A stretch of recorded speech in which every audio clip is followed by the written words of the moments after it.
A big thing that you've been advocating for is Bangkok's livability. But can you say a little bit more about what that means to you? You know, what benchmarks are you using?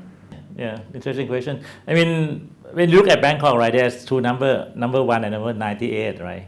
Number one, we are the most visited cities in the world. But when you look at livability, we look at the EIU livability index, we are number 98 from 140.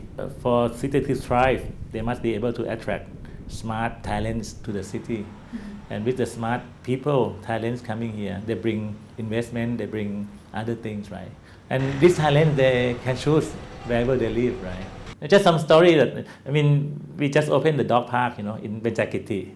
And then after that, a few weeks, I met one CEO of the American company. So he's very excited, you know. Because of the dog park, he can convince the engineer from Japan to come to work in Bangkok.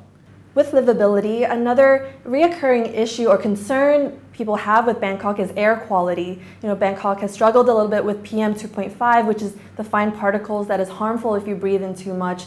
How are you addressing this issue? It's a national agenda because if you see when the air quality poor, not only Bangkok, but I mean all the provinces in the region. So I think there are two sources of this pollution. One comes from the engine, car engine. I think we have good metro system now, nearly like 400 kilometers.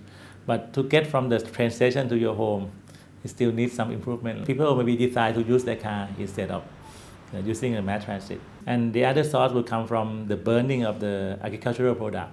So this mainly come from other locations like in the northeast or in the north. So this one we have to work with the government to address the issue. And I think they understand it because economy rely a lot on Bangkok too. You know, maybe like 30-40% of GDP come from Bangkok. So I think the effect on Bangkok affect everywhere. On the line of traffic, road safety is also another issue that you've been trying to tackle, and even introducing tools like AI to cut down on road accidents.